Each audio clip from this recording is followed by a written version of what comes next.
बेहतरीन एक्टर है विवेक ओबरॉय, बहुत ही शानदार एक्टिंग करी है उसने कई सारी पिक्चरों में। लेकिन ये तो कैमरे के पीछे का हिसाब किताब है। जो असली एक्टिंग करी है ना इसने रियल लाइफ में, उसमें करियर चला है इसका तो बहुत बढ़िया। जब से सलमान भाई ने इस पर हाथ रखा है साइड से, Salman Khan called me on my phone, इतनी गंदी गालियां कि मुझे कहते हुए शर्म आती है। तब से बॉलीवुड के अंदर तो करियर मंदा चल रहा है, लेकिन जो रियल लाइफ का धंधा है वो एकदम रौंदे चाका हुआ है इसका। रियल लाइफ पिक्चरें बहुत ही बढ़िया बनाई है विवेक भाई ने। 2-3 पिक्चरों के बारे में मुझे पता चला है, तो विवेक भाई ने सबसे बड़ी पिक्चर के अंदर काम करा है अपनी इंडिया की। 8-10 साल काम चला है पूरी पिक्चर का। कर्म इंफ्रास्ट्रक्चर है नाम मूवी का, जिसके अंदर भाई ने लीड रोल निभाया है। कर्म का फल, जी हाँ, कर्म का फल। कौन सा कर्म? आम आदमी के सपनों को साकार करने वाली सर्वमान्य इंफ्रास्ट्रक्चर कंपनी कर्म इंफ्रास्ट्रक्चर। लेकिन जो ये कर्म इंफ्रास्ट्रक्चर है इसका स्ट्रक्चर ही नहीं बना। तो ये प्रोजेक्ट है महाराष्ट्र का, रियल इस्टेट प्रोजेक्ट था, थोड़ा पुराना है, सारी डिटेल बता दूंगा मैं एक एक करके। तो उस प्रोजेक्ट के अंदर ये विवेक भाई ऐसे आगे आया समाज में और ऐसे बोला ये कंपनी मेरी है और मैंने लॉन्च कराए ये रियल इस्टेट प्रोग्राम। मेरी कंपनी जो है कर्म इंफ्रास्ट्रक्चर, टारगेट अचीव करना है 5 लाख घरों का महाराष्ट्र में। Work wise my company Karm infrastructure we doing a lot of work. इसके अंदर हम गरीबों को जो चौल बस्ती में यहाँ पर रहते हैं, इनको हम 1 रुपए की बुकिंग अमाउंट के अंदर फ्लैट दे देंगे और 7-8 लाख रुपए में फ्लैट्स देने का वादा किया था, जिसके अंदर ऐसी तगड़ी लग्जरी लाइफ के सपने दिखाए थे इनने। 7,90,000 का आपको घर मिल रहा है। 7,90,000 के घर के अंदर आपको मिल रही है कितनी सारी सुविधाएं। आपको सुरेश रैना की क्रिकेट एकेडमी मिल रही है, आपको रेमोट की डांस एकेडमी मिल रही है, आपको सुरेश वाडकर साहब की सिंगिंग एकेडमी मिल रही है और ऐसी बहुत सारी चीज़ें हैं। तो आपके परिवार को हम हेलीकॉप्टर में राइड देंगे। तो सब फैमिलीज आज 2800 फैमिलीज हेलीकॉप्टर की राइड्स ले रही हैं। 11,500 फैमिलीज ने इसमें इन्वेस्ट करा है।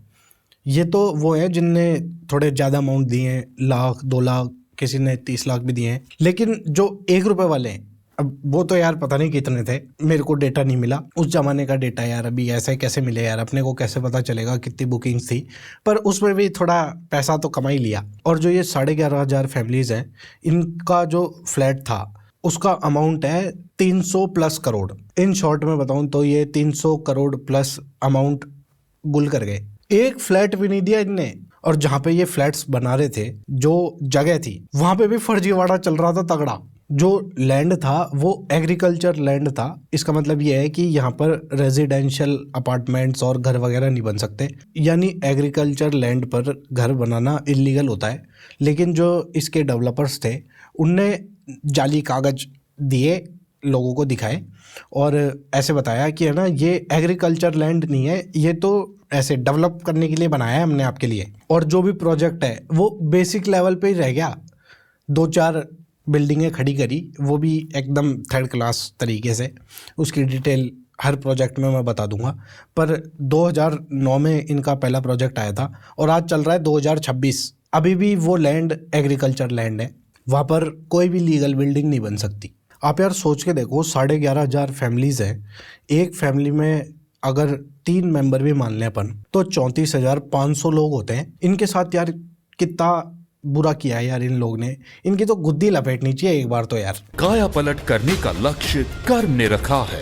कर्म इंफ्रास्ट्रक्चर के शाहपुर और अंबरनाथ में फ्लैट के साथ free modular kitchen with chimney, double door fridge, washing machine, LED TV, scooter, car और 75,000 की गोल्ड ज्वेलरी भी मिल रही है। और दाम?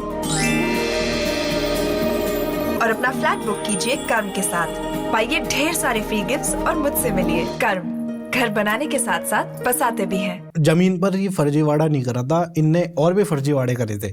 जैसे कि जो अमाउंट डेवलपमेंट के लिए देना था ना, वो अमाउंट परिवार ने तो दे दिया इनको, लेकिन जो ये डेवलपर्स लोग थे और जो भी ये षड्यंत्र के लोग थे ना, उनने अपने खुद के पर्सनल अकाउंट में वो फंड्स ट्रांसफ़र कर लिए और मस्त अपनी लग्जरी लाइफ के लिए यूज़ करा है उनने। फॉरेन ट्रिप्स मारी, गाड़ी घोड़े खरीदे और प्रॉपर्टीज़ खरीदी। दुबई के अंदर भी प्रॉपर्टीज़ ली थी इन लोग ने। ये सारे काम करे लेकिन घर नहीं बनाया। 2-4 साल के अंदर अंदर घर बनाने का इनने प्रॉमिस किया था, यानी कि चाबी फ्लैट की ये आपके हाथ में दे देंगे 2-4 साल के अंदर।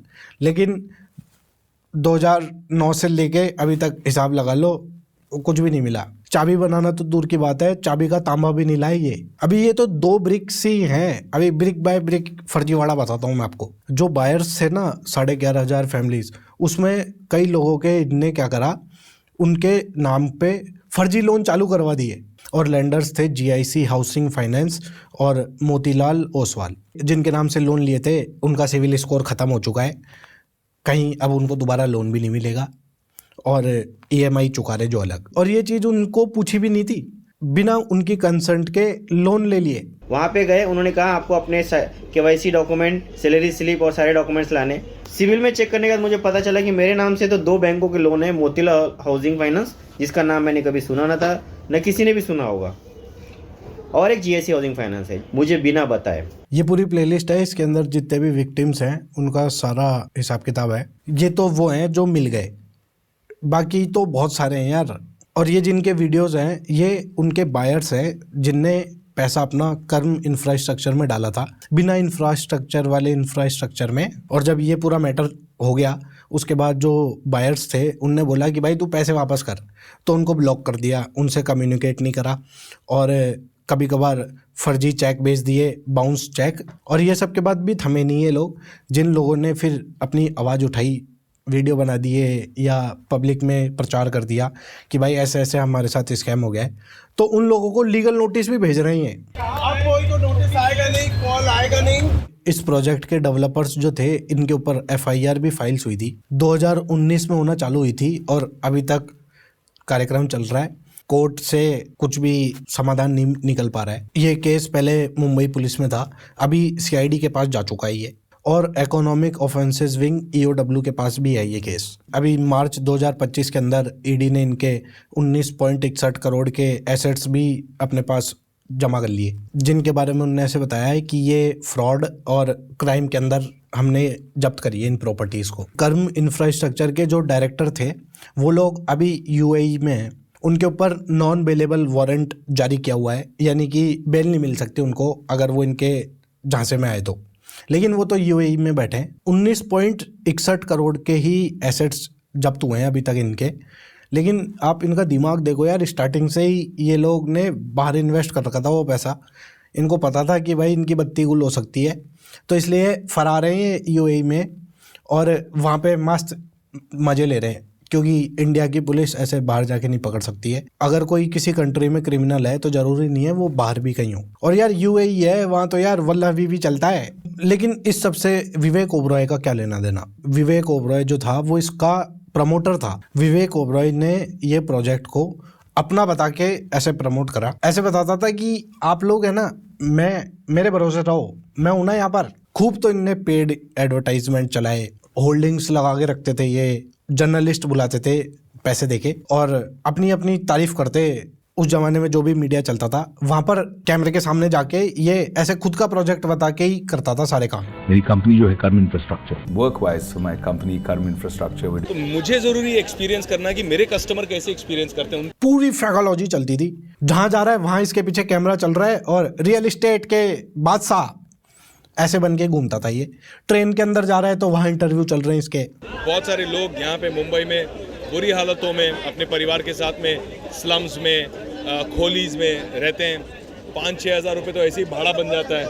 वही 5-6 हज़ार का भाड़ा अगर EMI बन जाए तो वही गरीब आदमी की जो EMI है उससे इनका काम हो जाए। अभी यार इतने बड़े गरीब आदमी है तो ये छोटे से अमीर के ऊपर थोड़ा अपना EMI का पैसा नहीं छलका सकते?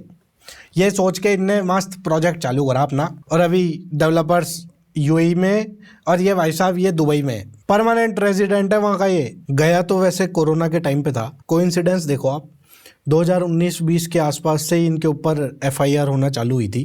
तो पहले तो गया था ये टेम्पररी पेंडेमिक की गोली देके, लेकिन अभी परमानेंट रहता है वहाँ पर ये। विवेक ओबरॉय का मैंने DIN नंबर निकाला है। इसका मतलब ये होता है कि भाई इसके नाम पर कितनी कंपनियां रजिस्टर्ड है, किनका ये पार्टनर है, किनका डायरेक्टर है, और ये 22 कंपनियों से जुड़ा हुआ है। इसके अंदर तो कहीं नहीं लिखा हुआ कि ये कर्म इंफ्रास्ट्रक्चर का मालिक था या पार्टनर था। तो बात तो यही क्लियर हो गई कि पहले गोली देता था, ये बोलता रहता था ना कि हम पार्टनर हैं और हमने ये लॉन्च करा है, ऐसे हम में बात करता था जैसे तो यही है हमारा जो कर्म परिवार है। और वो बिल्डर लोग भी शाणे थे, उनको पता था कि यार ये कैमरे वाला आदमी है तो अपन इसको कैमरे में छोड़ के रखते हैं, हर जगह जाके यही हम करता है, लेकिन विवेक ओबरॉय को अभी तक किसी ने नहीं पकड़ा है। जबकि रेरा एक्ट है जिसका सेक्शन 3 और महाराष्ट्र का भी रेरा एक्ट है जिसके रूल्स हैं कि जितने भी एडवर्टाइजमेंट होते हैं उसके अंदर प्रमोटर को डिस्क्लोज करना होता है कि भाई ये प्रमोटर है। विवेक ओबरॉय का चेहरा, वॉइस और सारा हिसाब किताब विवेक ओबरॉय देखता था, कैमरे के आगे वही रहता था, तो इसलिए इसको भी पकड़ना जरूरी है। लेकिन अभी तक इसके ऊपर कुछ भी वकालत नहीं चल रही है। तो ये जो कर्म इंफ्रास्ट्रक्चर है इसके प्रोजेक्ट्स के बारे में बात करते हैं अपन। 6 प्रोजेक्ट बनाए थे इनने मार्केटिंग और प्रेजेंटेशन के तौर पे। 320 करोड़ रुपए कलेक्ट हुए थे। 30 से 40% अमाउंट आने के बाद भी इनने काम ही चालू नहीं करा था। सबसे पहले इनने लॉन्च करा कर्म रेजिडेंसी, 2009 में लॉन्च किया था और बंद हो गया 2018 में। और काम क्या किया इसके अंदर, 124 स्टोरी बिल्डिंग बनाई जिसके अंदर 3000 फ्लैट्स थे, 1 BHK, 2 BHK और 3 BHK। 68 शॉप बनाई अक्रॉस जो भी इनका एरिया था। ये तो हो गई बनाने वाली बात, लेकिन जो क्वालिटी थी ना एकदम खत्म। और इसके अंदर इनने 3140 फ्लैट बेच दिए थे। ये तो सिर्फ ढांचा ही खड़ा हुआ था, लेकिन काम क्या क्या नहीं करा इनने। रोड नहीं बनाई, लाइटें नहीं लगाई, स्ट्रीट लाइट्स नहीं लगाई और सीवरेज का पाइपलाइन नहीं डाले, पानी के कनेक्शन नहीं करे, लिफ्ट नहीं लगाई, इलेक्ट्रिसिटी नहीं लगाई और भी बहुत सारे काम थे जो नहीं करे इनने। सिर्फ ईंटें लगाई थी ब्रिक बाय ब्रिक। इस प्रोजेक्ट के अंदर प्रोमिसेस क्या क्या करे थे इनने, जो भी इनके गिमिक्स थे। सबसे पहले बिल्कुल ही सस्ता, एकदम गरीब आदमी 5-6 हज़ार रुपए की EMI के अंदर पूरा फ्लैट ले लेगा। वर्ल्ड क्लास एमिनिटीज देंगे जैसे कि club house, swimming pool, spa, gym, salon, power backup, security, intercom और इंडोर गेम्स। और ये सारे गिमिक्स इनने करे थे लोअर मिडिल क्लास लोगों को दिखाने के लिए और गरीब आदमी को दिखाने के लिए। और इस बार तो इनने विवेक ओबरॉय के साथ सोनाक्षी सिन्हा को भी ऐड किया था, बस वो ऐड के लिए ही लिया था। वो कुछ ना कुछ तो मार्केटिंग कैंपेन चलाया था इनने जिसके अंदर सोनाक्षी सिन्हा को भी लपेटा था इनने। ऐसे पैसे फेंक के मुंह पे मारते हैं ना किसी भी इन्फ्लुएंसर के, तो वो कुछ भी बोल देता है।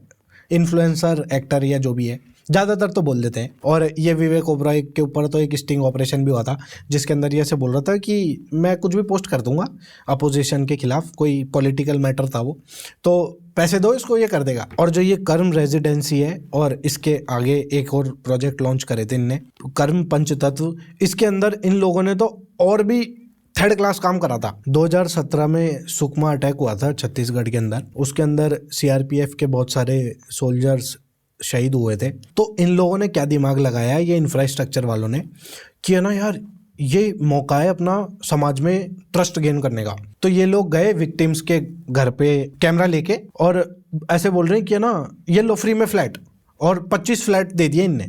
ऐसा मौका मिलता है कि हम किसी का साहस बढ़ा सकें, एक रियल हीरो का साहस और बढ़ा सकें और स्ट्रेंथ दे सकें उसको एक छोटी सी भेंट देकर। और डिलीवरी उनको भी नहीं मिली बाकियों की तरह। फिर इसके बाद इनने एक और प्रोजेक्ट लॉन्च करा, पहला बना नहीं है लेकिन दूसरा बना दिया है।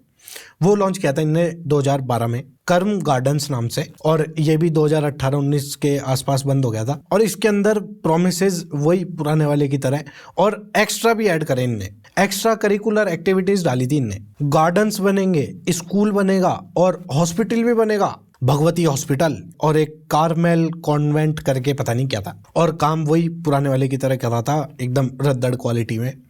10 बिल्डिंगें बनाई थी जिसके अंदर 352 यूनिट्स थी इनके। 3 एकड़ का प्रोजेक्ट था ये, जो अभी ठप पड़ा है क्योंकि जंगल के अंदर तो यार ऐसे नहीं होता। 2 प्रोजेक्ट में लपेट लिया, अभी इसके बाद तीसरा बनाया इनने, कर्म पंचतत्व फेज 1। कर्म पंचतत्व, जिसके 2-3 फेज और बना दिए बाद में, पर ये वाला जो फेज 1 था ये इनने 2014 में बनाया, जो कि बंद वही 2018 में हो गया। प्रोमिसेस वही करे इनने, 7-8 लाख रुपए में घर दे देंगे आपको, 1 BHK, 2 BHK और तगड़ी तगड़ी ग्रैंड फैसिलिटीज देंगे। मिशन 360 करके कुछ बनाया था कि भाई उसके अंदर हमारा ये मिशन है, ये जबकि मिशन तो अपने को पता है ही यार, कहाँ दुबई UAE के अंदर प्रॉपर्टीज लेने का था। फिर आता है इनका कर्म पंचतत्व फेज 2, जो कि लॉन्च करा था इनने अगस्त 2015 में, और बस ऐसे बोला ही था, काम रद्दी भर भी चालू नहीं करा इसमें। तो जो साइट बताई थी इनने कि भाई यहाँ पे बनेगा, वो अभी भी ऐसी ही है, कुछ भी काम चालू नहीं करा यार। और जो प्रोमिसेस इनने करे थे वो पुराने वाले तो हर बार ही रहते हैं, लेकिन थोड़ा और करिकुलर एक्टिविटीज इनने ऐड करी थी, जैसे कि प्लेग्राउंड बहुत बड़ा, और बच्चों के खेलने के लिए भी बहुत सारे ग्राउंड्स बनाएंगे, और एथलेटिक ग्राउंड्स भी बनाएंगे, हॉकी के ग्राउंड भी बनाएंगे, और घरों के अंदर है ना टाइल वर्क होएगा, बहुत तगड़ी तगड़ी टाइलें लगाएंगे ये बाथरूम में और जहाँ जहाँ पे भी टाइलों का काम होता है। और ऐसी फड़फड़ाहट चलती रहती थी इनकी, बस बोलते रहते थे ये फेज 2 हो गया। और जो कर्म पंचतत्व का फेज 3 आया था वो भी ठप पड़ा है। लॉन्च करा था फरवरी 2016 में, 1 साल भी ध्यावस नहीं रही इनको, एक और प्रोजेक्ट लॉन्च कर दिया, उसका भी काम 0। और इसके अंदर ऐसे बताया था कि 3100 फ्लैट्स बनाएंगे हम और 100 दुकानें खुलवाएंगे, 7-7 मंजिल की बिल्डिंगें बनाएंगे दुकानों की, जिसके अंदर पार्टी हॉल भी बनेगा इस बार, और जिम भी बनेगा, और गार्डन भी बनेगा, और बाकी पुराने चीज़ों की तरह वो सब है ही। और इस बार फायर स्टेशन भी बनाएंगे। फायर ड्रॉप कर रहे थे यार ये तगड़ी, धमाधम हर साल नए के नए प्रोजेक्ट रेडी हो रहे थे इनके ऑन पेपर। तो उसके लिए फायर डिपार्टमेंट बिठाया था इनने। राइटर जो था इनका, जो इनके स्कैम की स्क्रिप्ट लिख रहा था बैठ के, वो बस ऐसे फायरिंग चल रही थी उसकी, तो इसलिए फायर डिपार्टमेंट का भी इस बार ऐलान किया था इनने। और इनका लास्ट प्रोजेक्ट लॉन्च हुआ था कर्म ब्रह्मांड, बहुत ही गजब का नाम रखा है ब्रह्मांड। धरती पे तो इनने विजय हासिल कर ली थी, इतने सारे फ्लैट बना दिए थे इनने जंगलों में, तो इसलिए ये अब ब्रह्मांड के लिए निकले थे कि भाई अब अलग अलग प्लैनेट्स पर घर बनाएंगे अपन। तगड़े तगड़े नाम रखे यार, काम भी कर लेते तो सही हो जाता, पर वो मकसद नहीं था ना यार। स्टार्टिंग से यही था कि अपने को तो गुल करके निकलना है, सब समझ में आ जाता है यार। उस ज़माने में तो मैं छोटा बच्चा था, लेकिन अभी ये इनका पूरा सीन देख के समझ में आ रहा है कि ये बढ़िया, इनकी स्टार्टिंग से ही क्या प्लानिंग थी। जंगल के अंदर कैसे फ्लैट बनेंगे यार, वहीं से ही समझ जाओ ना यार। अभी ऐसे लोग सोचते हैं ना कि स्कैमर है तो इतना ज़्यादा दिमाग थोड़ी लगाएगा, तो दिमाग लगाते हैं भाई, स्कैमर लोग ही तो दिमाग लगाते हैं। तो इनका कर्म ब्रह्मांड लॉन्च हुआ था मार्च 2017 में, और हर बार की तरह ये भी चालू नहीं हुआ। और इसमें इनने प्लान करा था कि 4,500 से 5,000 फ्लैट्स बनाएंगे। पुरानी वाली फैसिलिटीज तो देंगे ये जो हर बार देते हैं ऐसे बड़ी बड़ी, लेकिन इस बार और नया इनने करा है। शॉपिंग सेंटर बनेगा, क्रिकेट का पिच बनेगा, और लाइब्रेरी बनेगी। वो पहले में यार शायद दिमाग में नहीं आया होगा ना कि लाइब्रेरी भी रहेगी, तो इस बार ऐड कर दी इनने। ये विवेक भाई तो मस्त भाई वाला काम कर गया। 2019 में ये तो गया दुबई, और 2023 के अंदर है ना इसके साथ किसी ने 1.5 करोड़ का फ्रॉड कर दिया था, तो उसके लिए ये ऐसे सामने आया पुलिस के कि यार मेरे साथ स्कैम हो गया। क्या बात है सर, क्या बात है सर, क्या बात, ये बात है। विवेक ओबरॉय के बारे में मैं इन्फॉर्मेशन निकालने के लिए यूट्यूब पे भी देखा इसके, तो भाई साहब है ना बहुत सारे पॉडकास्ट करते हैं और इनके ऊपर वीडियोस भी बनते हैं कि यार इनका करियर ख़त्म से एकदम तकड़ा हो गया, और पॉडकास्ट भी बहुत सारे करता है ये। तो इन सब के अंदर ज़्यादातर चीज़ें सेम सी रहती है कि यार वही यार पुच्चियाँ लगाने वाली बात। लेकिन है ना ये जो भी कर्म इंफ्रास्ट्रक्चर वाली चीज़ें थी, और 10 दिनों का MBA प्रोग्राम जो करवाया था इनने, और जो ये सट्टेबाजी करवाता है नेट पर, उसके बारे में कोई नहीं पूछता इससे। वो PR टीम वाली बैठी रहती होगी ना ऐसे कैमरे के साइड में कहीं, तो पूछने ही नहीं देते। पहले इनके क्वेश्चंस वगैरह अप्रूव होते तब जाके तो ये आते हैं कैमरे के सामने। तो ऐसे तगड़ा मैटर है यार। तो पहली बड़ी पिक्चर तो कर्म इंफ्रास्ट्रक्चर बनाई इसने, उसके बाद इसने MBA पिक्चर भी बनाई है एक विवेक बिंद्रा वाली। And also the co-founder of Bada Business. We at Bada Business will be job creators. आपको ध्यान होगा संदीप माहेश्वरी और इसकी विवेक बिंद्रा की लड़ाई हो गई थी इसी मैटर पे। संदीप भाई बोल रहे थे कि यार ये तो स्कैम है, और नहीं भी हो चलो ठीक है, लेकिन यार 10 दिन में कैसे MBA हो जाएगी यार। स्टूडेंट्स लोगों को बढ़िया मूर्ख बनाते हैं, और कोर्स के अंदर उसके अंदर यही होता है कि पिरामिड स्कीम 1 लाख से 5 लाख का झांसा दिया इन्होंने, और हमारे साथ बहुत बड़ा फ्रॉड हुआ, धोखा हुआ। ये जो बच्चा है ब्लाइंड है, ऐसे बच्चों के साथ हुआ है तो सर बहुत गलत हुआ है। पहले ऐड में बताया जाता है फ्री में, बाद में कराते कराते वो 83,382 रुपए की पेमेंट करवा लिया। और अभी तो ये ऑनलाइन सट्टेबाजी करवाता है। और अभी लेटेस्ट इसका क्या चल रहा है विवेक ओबरॉय का, ये BMW डेवलपर्स के साथ जुड़ी है। BMW नहीं, B&W, अंकुर अग्रवाल के साथ मिलके इसने एक नया प्रोजेक्ट चालू करा है दुबई के अंदर, जिसकी हालत भी है ना शेडी सी लग रही है। ये इंफ्रास्ट्रक्चर वाला जो मामला है वो सभी देखने को मिल रहा है इसके अंदर भी। देखने से तो ऐसा ही लग रहा है काम कुछ कर रहे हैं नहीं ये लोग, बस मार्केटिंग चल रही है इनकी। तो अगर आपको इसका लेटेस्ट BMW टेक्नोलॉजीज का हिसाब किताब देखना है तो मेरे को कमेंट कर देना, और मेरा मन हुआ तो मैं बना दूंगा। बाकी अभी तो मैं थक गया यार, बहुत देर हो गई बोलते बोलते।